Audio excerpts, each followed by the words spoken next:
مساء الخير، عاملين ايه؟ يا رب تكونوا بخير يا رب وسعادة.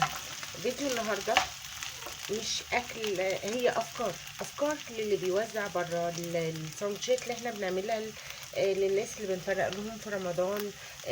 لما بتكون يوم جمعة عايزة تعملي حاجة خير، صدقات، تطلعي حاجات من بيتك. فافكار المعتاد ان احنا بنعمل فتة وقطعة لحمة ورز او whatever بقى، بنحط العيش مثلا بنحط فيه الرز وعليه الصوص بتاعه.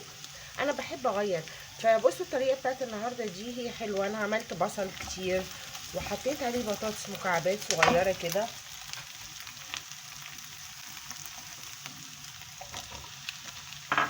اهي، وهقطع عليها بقى سجق.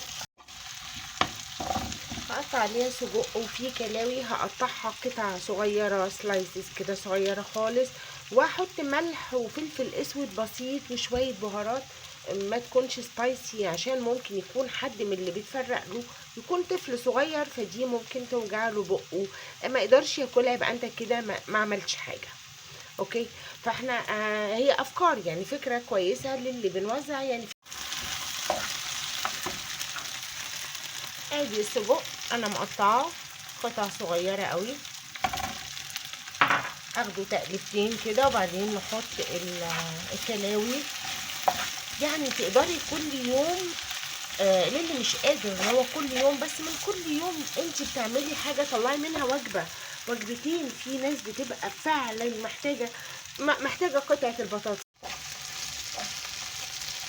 خلاص كده السجق انا هحط السجق على الكلاوي على كله. ليه بقى؟ بيبقى عندي حته كده ان مش بحب يعني في ساندوتش مثلا او رغيف يتحط فيه سجق والتاني فيه كلاوي. طب ليه اللي ياخد ده؟ ما انت مش قصدك. لا، انا بعمله ميكس، واللي ياخد ده يبقى ده عليه السجق على البطاطس على الكلاوي، وعملت رغيف كويس. ناس شبعت. وحاجه كمان، خلاص كده هي اخدت صدمه كلها اتغليتت. حطيت الكلاوي قطعتها قطع صغيره قوي كده، بحط ملح بسيط مش كتير قوي، لان ممكن يكون في حد مش قادر او ممنوع من الاملاح، برضو احنا الراعي كله.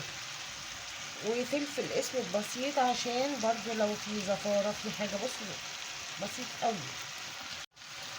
بص بقى، انا مش هحط بهارات، لان البهارات ساعات بتبقى سبايسي. انا حطيت ربع معلقه زنجبيل بس تدي تيست كده، يبقى الناس وهي تاكل حاجه كويسه اهو. ومش لازم حاجه جامده، ممكن نكون بنعمل بسله وجزر وايه. نحط هنا حبه الرز، هنا نحط الرز ونحط جنبيها البسله وقطعه، يعني بسله ورز، لوبيا ورز، اي حاجه. انا عملت يعني مثلا حاجه زي كده اهي.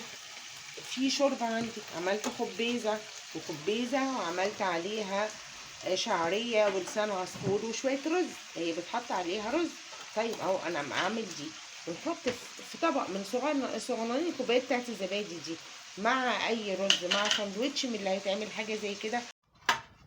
وكده حاجه تانية، رغيف بنفتحه، بدل ما احط فيه رز مثلا، انا مش هحط رز بقى، انا هاخد من هنا شويه اهو. بصوا، كلاوي على بطاطس على السجق، وبحطه في الرغيف، وعمل لي رغيف بدل الرز، يعني حطيت معاه بطاطس، وجبه كامله. انا طبعا صورت ده لان الفكره جات لي ان ليه فته ولحمه وخلاص؟ ليه فته ورز؟ ليه عيش ولحمه ورز؟ ليه لا؟ يعني في ناس بتعمل بسله ورز، انت ما نجيب. هي ممكن تعمل اعاقه شويه عند حد لو بيستخدم الحاجات دي، فهنحط على ايه؟ لا لا لا، ممكن الرز وعليه شويه البسله وقطعه لحمه، دبوسه فراخ، جناح فرخه، بس تلاقي فيه حقيقي بجد. المهم بقى والاهم يعني ان يكون حد فعلا يستاهل. طبعا انت بتعملي لربنا بس في ناس بتبقى واقفه بتاخد مره واتنين وتلاته، وفي ناس مش لاقيه علبه ولا ساندوتش حتى من دول يعني. الواحد بيبقى عارف مين الناس اللي هم فعلا محتاجين، اللي بيتعبوا واللي بيشتغلوا بيبقوا محتاجين لقمه. وانت بتعملي لربنا طبعا. يعني كل واحد يطلع حاجه من الوجبه بتاعته. والله مش بفرض، هو في ناس كتير قوي بتعمل كده، وانا عارفه ان كلكم خيرين وبتراعوا الناس وبنراعي كلنا بعض. بس يا جماعة يعني مش في رمضان بس، على طول هي فكرة جت في دماغي وحبيت ان انا اعرضها عليكم.